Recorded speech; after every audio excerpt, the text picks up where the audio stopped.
Good morning, y'all. This here is the Boston Cowboy talking to you here from the lovely, lovely area of New England. And let's get right into it.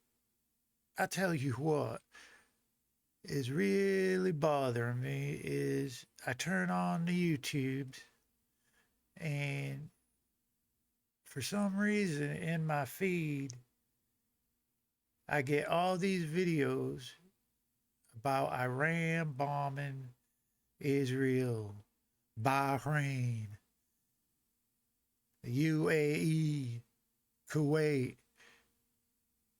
sending missiles to all of our partners in that their area. And then we have these talking heads on some of these shows that seem to relish and gleefully report that Iran has been fighting back and the US has no clue what they're doing in that area. And this back and forth that we're seeing is all to the benefit of Iran and China. And this is all Iran's plan. And they seem to love it. And I mean love with a capital L. We got ex colonels, ex generals, ex Department of War, Department of Defense personnel, ex Pentagon, and the list don't stop. And these people seem to love it that Iran is fighting back. They seem to love it that they told us that this war was not going to be an easy war. They seem to love it that our boys out there in that there Strait of Hormuz is getting missiles rained down on them. So I don't know. I mean, just look at these headlines, and these people love it. Here we got Colonel Lawrence Wilkerson. Iran war escalates toward global crisis. Let's check it out. I haven't even watched it. I don't know what the colonel's going to say, but it seems like they love the fact that this war is not going to plan and it's being stretched out and we are in over our heads. So let's just see what the good Colonel Lawrence Wilkerson got to say.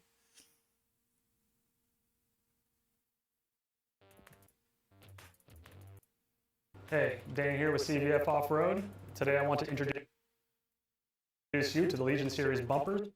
Shut up. Welcome back, everyone. I'm very pleased that Colonel Lawrence Wilkerson is joining us again, the former Chief of Staff to the U.S. Secretary of State. So thank you for coming back on. Good to be with you, Glenn, even if it is such dire times.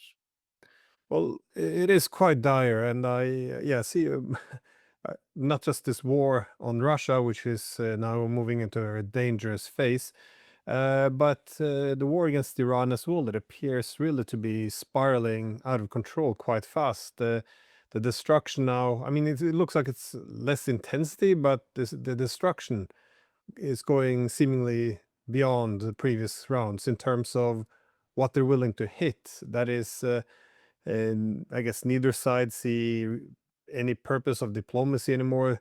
And also the Iranians now seem to be more open to retaliate more against critical infrastructure. They don't seem to be looking to prevent the deaths of US soldiers in order to prevent escalation. They seem also willing to go after US tech desalination plants. I was just wondering how are you assessing the situation based on what the Iranians are willing to hit and also what the Americans are going after? How do you see the competing strategies here?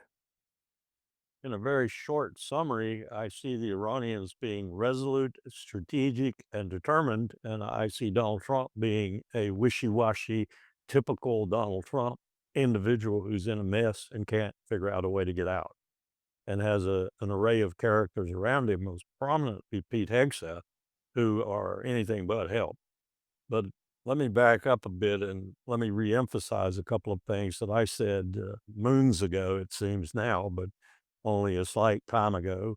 This war has been going on some time, though, even though Donald Trump said it would be very quick and over.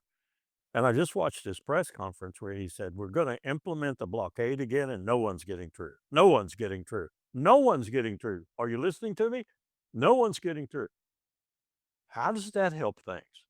If no one is going to get through the Strait of Hormuz now, how does that help things? I think this is indicative of a man who's lost his reason, if he ever had any significant to begin with. But Hegseth is sitting there right in front of him in the Oval Office, and he turns it over to Hegseth, and Hegseth just expounds on how we're destroying Iran. We're ruining everything in Iran. We are making them come to their knees, and they will have to negotiate. I think from every indication that I have, there is no more division in Iran. It is wrong to say that there are hardliners, moderates, soft ones, whatever. There is no IRGC. There is no Iranian military. There is no Guardian Council. There is no Ayatollah. There is no Majlis. They are one. They are Persia, if you will. And they are 93 million strong, being killed every day by us in war crime after war crime after war crime, about which Hegseth said nothing. But they are resolute. And here's what I said earlier. With the help of a very sophisticated Chinese satellite and probably backups from Russia, Iran has the capability to deliver some of the most sophisticated ballistic missiles in the world on targets throughout the region at their direction. In other words, you have a first list of targets that they have hit now. You have a second list of targets that they have hit a number of. And then you have a third list, which they're just starting on. I think they have a fourth and a fifth list. And I think those are the lists that will throw the world into global depression if they execute, which is why smart people that they are, and I think there are some very smart people at the head of all this in Iran, they don't want to. They don't want to hit these because as they hit them, they will compromise the sympathy and empathy that exists in the world right now, not just with Russia and China, North Korea, and others who are, quote, on their side, unquote, but also with the global community, which we know from recent reporting is about 2/3 focused on China as being a positive entity in the world, and about the similar amount looking at America as being the greatest threat to the future of the globe. And So, case in point, folks, here we got Lawrence Wilkerson, retired colonel and chief of staff to the U.S. Secretary of State. Here he is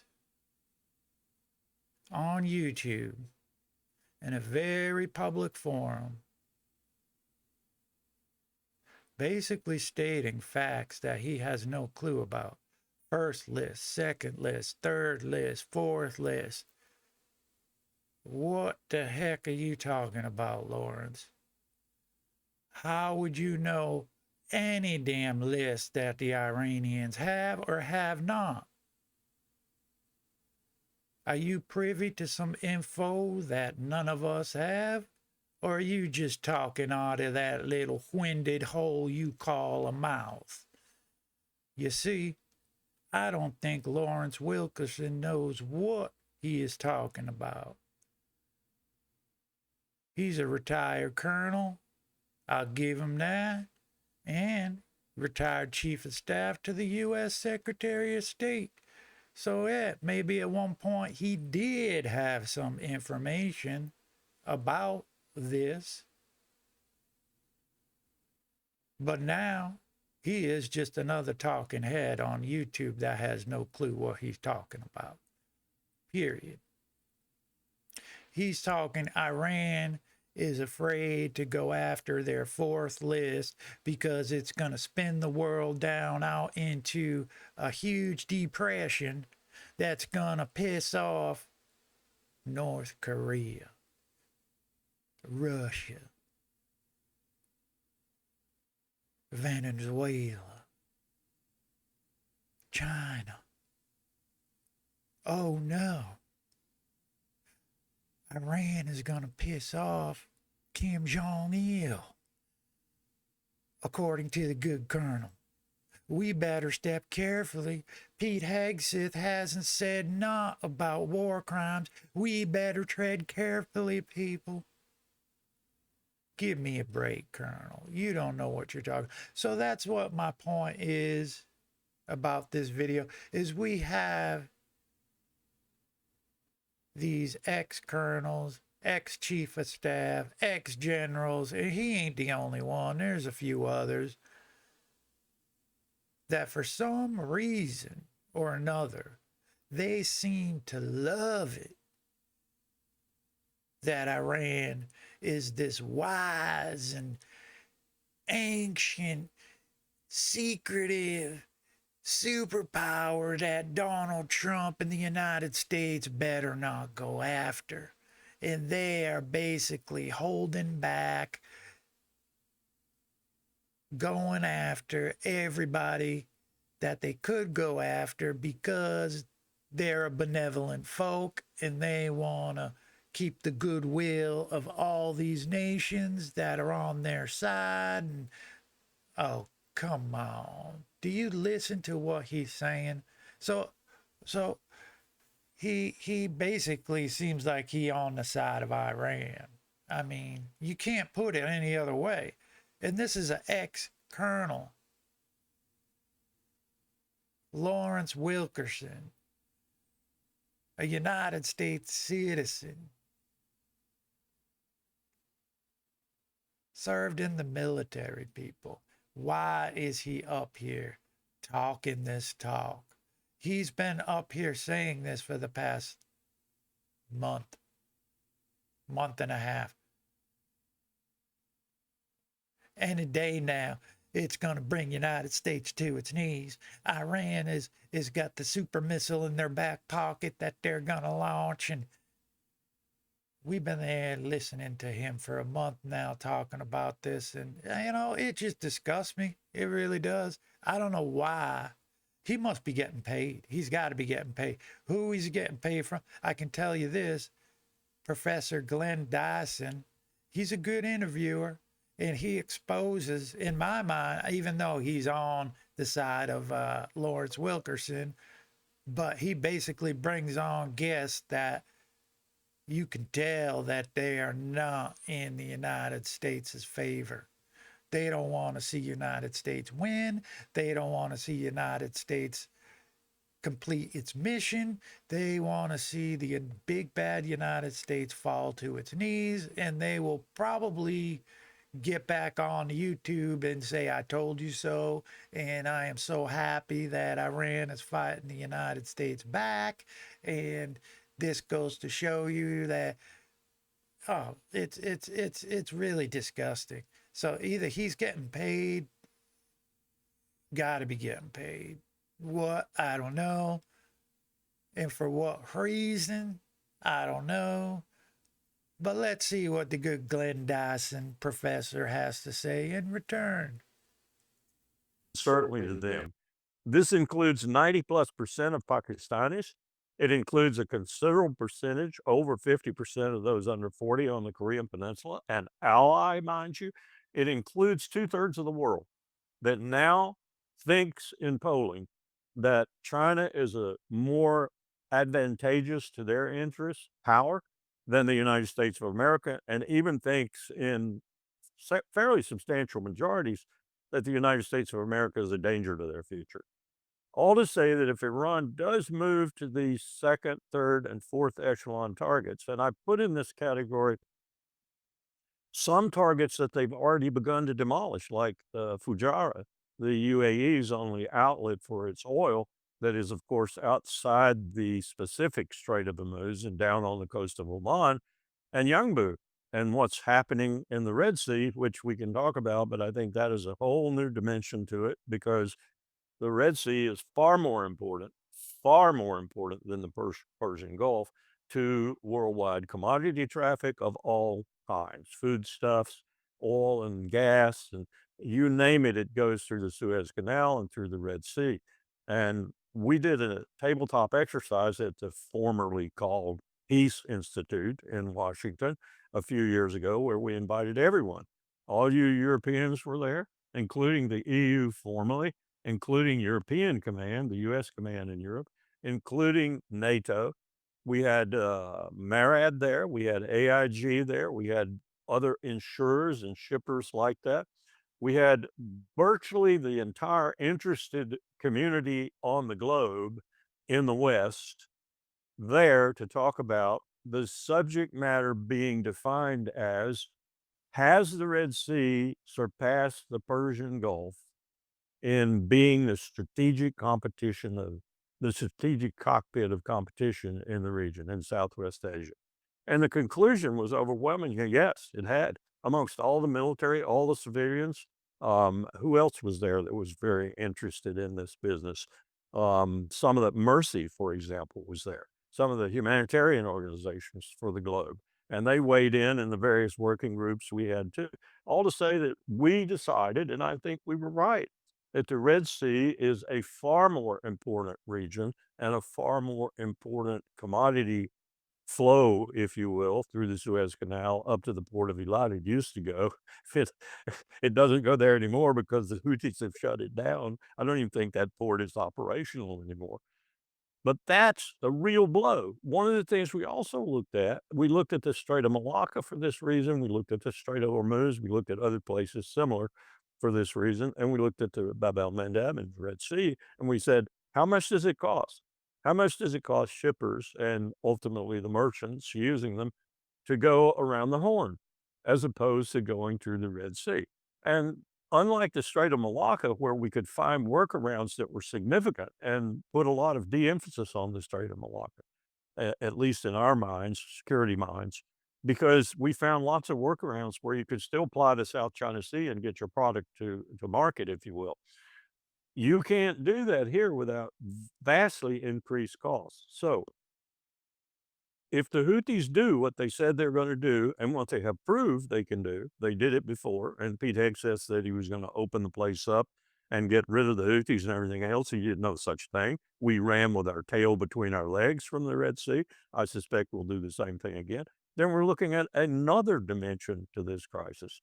And if Iran does move, as it has moved now apparently through the Houthis, the Saudi capability to put oil out of the Red Sea, and as it's moved apparently or will finally foreclose UAE and Fujairah, and if it moves to other targets like Ras Tanura, or it continues to expand its target list like it has in Jordan and in Kurdistan, which around Sulaymaniyah, it's virtually destroyed every possibility that the Peshmerga or the Kurds in general would come into the conflict in Iran. Be another stupid move by the Kurds, but I'm told by some that we were pressing them hard to do that. They're not capable of doing that now. And I think Iran has exquisite intelligence on things like this. In addition to that Chinese satellite, which is giving them real-time intelligence, probably as sophisticated as anything we have, maybe even more so, because when they hit that hangar in Jordan with a ballistic missile, only seconds after the F-35 had pulled inside and the hangar door had closed and blew the whole thing up, including the airplane. That showed me that they've got some sophisticated help with regard to targeting, intelligence gathering, and such. If they go on with that kind of help to these next tier of targets that are purely economic and damaging to the globe, not just to the region, then we're in deep trouble in terms of commodity exchange, in terms of flow of maritime assets, in terms of 60% of the world's commodities pass through the Red Sea. 60% was the percentage we were given. And it's everything from foodstuffs to oil and gas and the other things that we talk about all the time. You turn that around the horn and you increase the cost so much that inflation and affordability globally will be damaged. It'll be impacted majorly. It'll give even more impetus to the railroads that China is, building and using now and going to take over from the maritime world economic doings, if you will, economic power going with it, if it's allowed to use these railroads, which is another reason why we're doing what we're doing in Iran. I'm not sure Trump's aware of it, but it certainly is another reason. We're going to be in significant trouble, Glenn. And I don't mean by we, the United States of America, so much as I mean the globe. And Donald Trump. Wow. Wow. I'm at a loss for words here, folks. Really. So the fact of the matter is, we're embroiled in this little skirmish over there. Whether it's on our behalf or Israel's behalf, don't make a lick of difference. What does matter is we are there. And we got Donald Trump and Pete running the show. And they're not going to give up. Right or wrong, they're not going to give up. So, why are you going against it? Why are basically you on the side of Iran and the Houthis? I noticed you gave a little chuckle when you said the Houthis are shutting down their part of the strait, and they're backed up and surrounded by mountains. And Pete and his boys said they shut them down, but they didn't, and they ran home with the tail between their legs. Why are you going down this road? Retired Colonel Lawrence Wilkerson. It don't help none. It don't help none.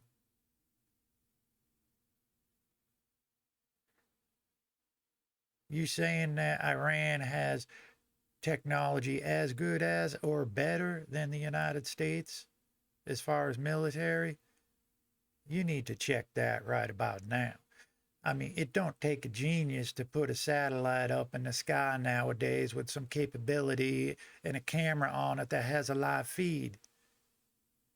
That is not any type of technology that is fascinating or against the grain or cutting edge or anything. That's basically like 20-year-old technology. Yeah, we got satellites up there that got a camera pointing back at Earth, that wherever they float over, they got a good shot of what's going on. Give me a break. You're talking like that is some secret technology that we don't know how they got. We don't know who the heck is providing it to them. We have nothing like that. Are you listening to that technology is basically 20, 25-year-old at this point. I mean, geez, come on. I got a cell phone here that has more damn compute power than my Windows 2K desktop that I used to game on that cost me about $4,000. And now my little phone here has got about 10 times the compute power in that. So what are you talking about?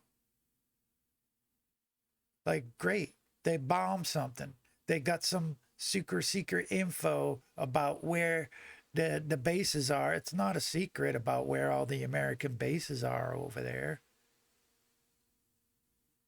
Every damn country in the UAE has a few American bases on them. It's a freaking desert. It's not that hard to find out where planes are going and landing and taking off and refueling and where all the activity is. I think it's probably common knowledge in the news these days. So to pretend like Iran has some help with the CCP Chinese satellites up there telling them exactly about where live data is. Are you listening to yourself? We damn near have open source technology that can watch this stuff in real time from a browser right now. Publicly. Non-military. Maybe they're using that. Who knows? Who knows? They have radar technology, so I'm sure they can figure out when a plane is flying by. That's not that difficult. Maybe their missiles have a live feed camera on them that send back pictures as they go. Who knows? Is that great technology? Is that cutting edge technology? Hell no. We seen that in the first Iraqi war back in the 90s. Laser guided missiles with a live feed that we see right before it hits its target. That was damn near 30 years ago. What are we talking here, retired Colonel Lawrence Wilkerson? Anyways, we'll watch a little more, see what else these guys got to say, and then we'll end it, folks, because it's about the size of it right there. Attempts to explain to the American people that we don't have any problems. Wait till we run out of diesel in another 30 days. Wait till we can't get some of the things we need in order to raise crops in this country. Wait till we can't get the various and sundry things we need from China, which they have foreclosed completely now. And notice he's laughing, he's smiling. God forbid our farmers run out of fertilizer to grow their crop out in the Midwest. Look at him, he's up there gleefully laughing. Like it's you know, he told us so. He told us so. He's been saying this for the past 2 months now. Wait till we run out of this. Wait till we run out of that. Wait till this. Wait till that. All righty. Because domestic consumption is all they need, and a few other partners other than the empire. Wait until they stop. Wait until they realize what's stopped in terms of production of defense equipment, because we can't get the pieces of it that we need, whether it's sophisticated electronics or it's rare earth metals or whatever.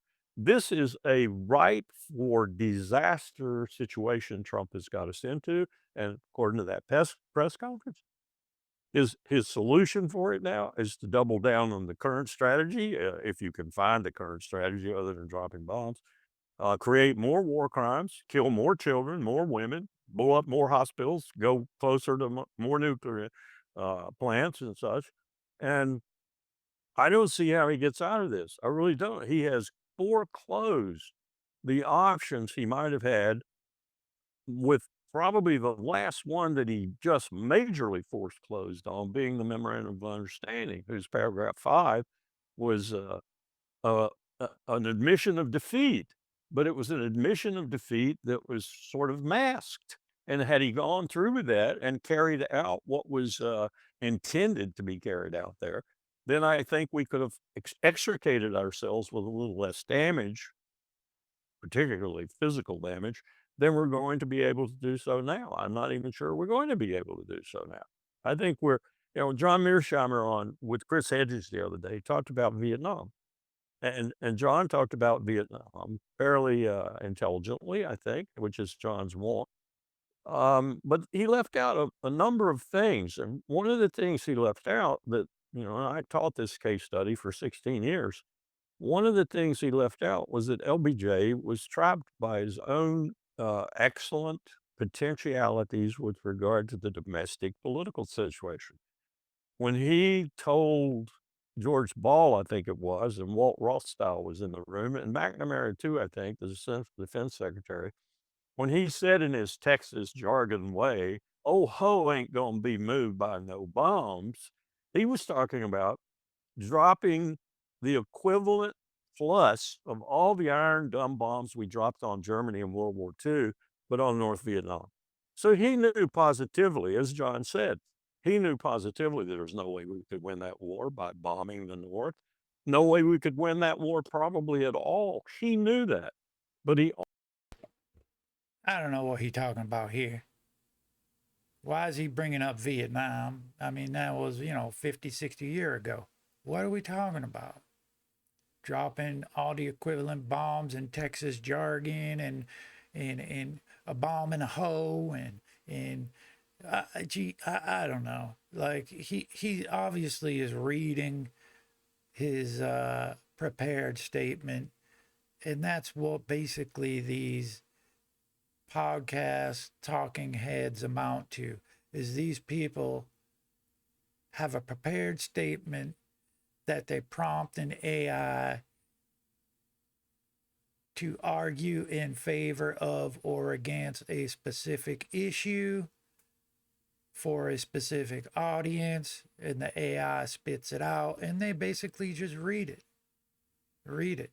And all they got to do is practice like they ain't reading, and make sure their camera don't catch their eyes going back and forth left to right on the screen. It's something else to behold, I tell you. And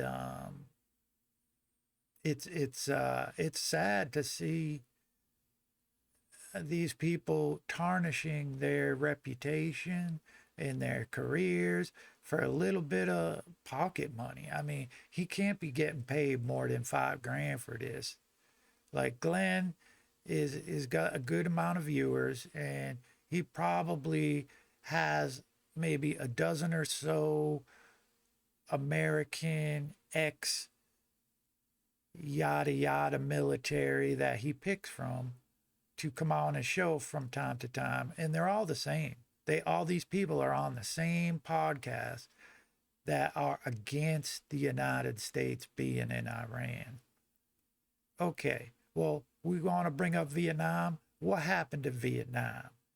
Is we were there, our boys were there, and it got so damn bad that the whole public citizenry of the United States turned against the military boys that were 18, 19-year-old kids going over, and when they come back, they're getting spit upon because of people like you saying we shouldn't be there. It's a bad thing.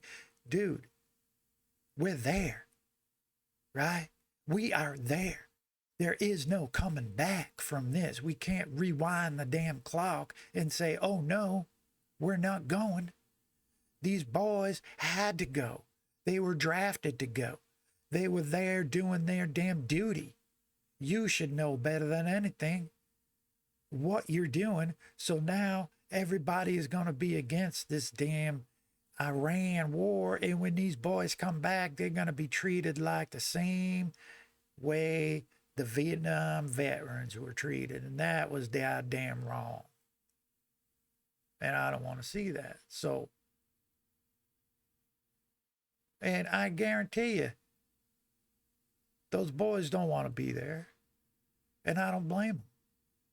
They don't want to be there, away from their family, away from their earnings, away from providing for their children and wives and mothers, and interrupting their lives to be there. But they have to be there because El Presidente of the United States, for some reason, has got us there. So now that we are there, we need to A, finish the damn job, and make sure those boys come back all right. Period.